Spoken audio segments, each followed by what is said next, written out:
going down tonight. Edgewater Raceway, 22 years since the former world's fastest daily driven 99 Cobra has been down the 1320. We're gonna go hit the quarter mile tonight, try to go A to B, hour and 10 minutes each way to the track. Let's go see what she does.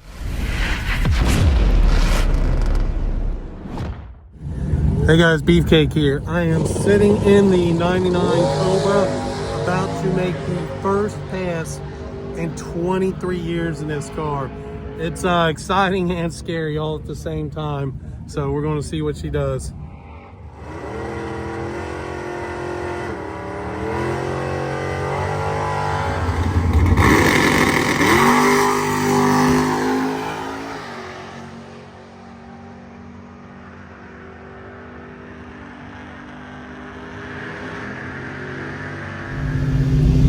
Well guys, we just made our first pass.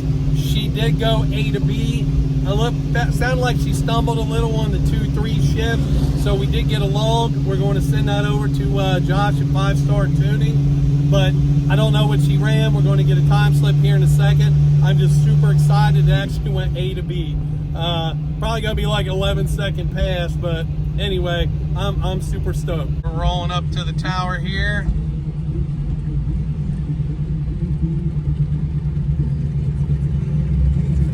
In the left lane. You know, in all honesty, I will take a 1092. 10-second car right out of the gate.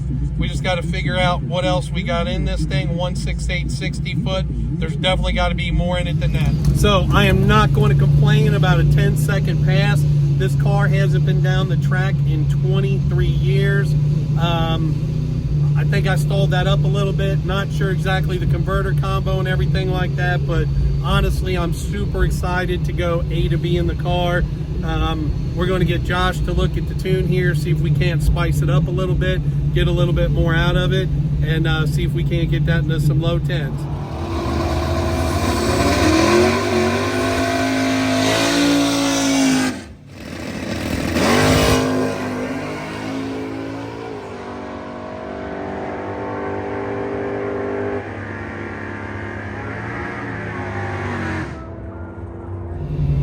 Second pass, we made some changes, went a 1070. Man, I'm thinking this one is definitely better though on the third pass. 1066 at 131, 158 60 foot. We're getting there, man. We are definitely getting there. Still 131 mile an hour. Everything felt amazing on that pass. So we're definitely getting after it. I'm super excited. 1066 at 131. Like mine shaft air, this car went at 38 years ago. So we definitely got more in it. Less gear, but we did get the 158 on there. Every shift felt great on that pass. I'm not unhappy with anything. We're going to look at the timing. We're going to look at where the converter locked up. That's about the only thing we're going to be able to change. And maybe a looser converter to get these 60 foots down on this thing.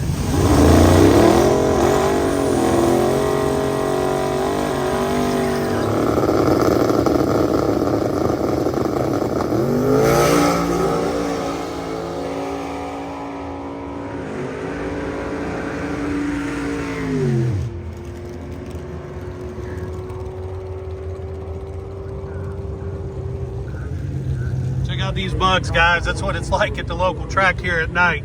All right, guys, we just finished up, made our fourth pass, 1058, again, 131 mile an hour.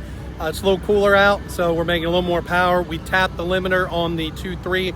That hurt us a little bit. 60 foot actually was worse. I stalled it up a little bit more, but we had been waiting a while. We ran behind a couple bikes and some junior dragsters, so there was no prep in front of us. I wish I'd actually stayed a few cars back, get a little bit more prep, but we did get a 1058. So 90, 70, 60, 50. Once we get the, once we dial in that shift point a little more, I got to look at the converter lockup. I think we actually didn't lock up at all that time, which is fine. But I think, you know, we'll pull that down 1 or 2 mile an hour, get just a little lockup right before the end of the track there. pull down the RPMs a little bit, and that should be really good. Should be able to get this out. I think we can get a 30 out of this thing, even with this 390 gear. Again, back in the day, we had a 430 gear, so we're doing it with less. Got a few more tricks, but I think we're going to find a way to get this into the nines. Now, of course, the other thing to remember, guys, we drove this an hour and 10 minutes to the track, and we're getting ready to drive it an hour and 10 minutes back home. Freaking huge on this 99 Cobra that's never been out to the drag strip since 2002. So super proud of that and everybody that helped out with the car. Hey guys, we're back home next day. We got the forge lines on the car. Finally got to put those on. First drive, I just got done with the forge lines back on the car. Just really loving and enjoying driving this car around. Just again, wanted to give a good rundown from the track last night. Like I said, we started off 1090, super nice Friday night. Josh at 5-Star Tuning, just hitting the keyboard for us on his road trip out of town, making some adjustments. 1090, 1070, 1060, 1050. Got better with every pass last night. 131, almost 132 mile an hour. We did tap the limiter on that last shift, I think, on that 2 to 3, so we could tweak that a little bit. We had just a little bit of spin off the line on that last pass, so I think we definitely got a 40, if not a 30, which again, the car's all-time best in mine shaft air was like 1038, so we're definitely getting there. And that was with a 430 gear. Again, this has a 390 gear in it now, so we got a 390 gear in it, less gear. I think we're going to be quicker. I think we're making similar power. I think just a little bit more. The dyno showed a 600 wheel on it. I don't know if I ever showed you guys the dyno video, so I figured I'd throw a dyno video in here real quick for you guys to hear. Now we should have the converter locked.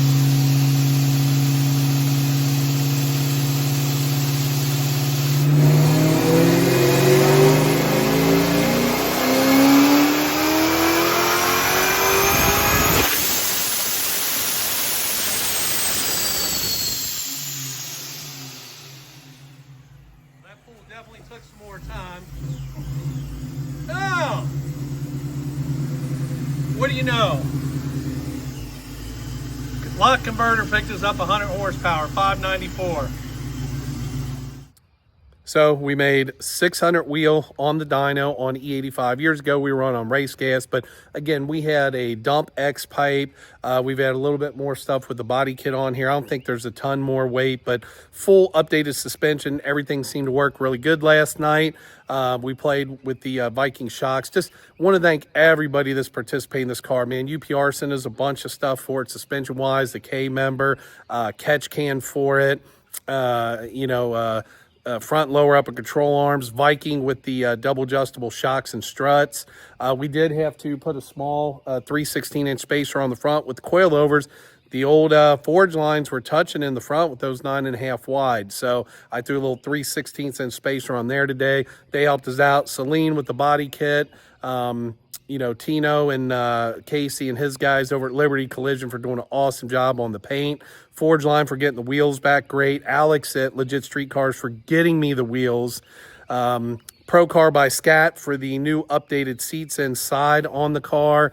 Finish Line Performance for doing all the wrenching on the car. For the most part, I did the rear end myself here at Beefcake Racing, but Finish Line did most of the updates on it. New oil pan from Moroso. Just checking everything out, the polished intake, Rogue Race Cars for making the new piping for us that just looks so much better on the car. Mickey Thompson, they always take care of us on the wheels and tires. We like them a ton. But just, again, Raystar for the drag pack that was on the car. You looked at videos from last night. We had those Pro Forged wheels, just a super strong, really nice wheel.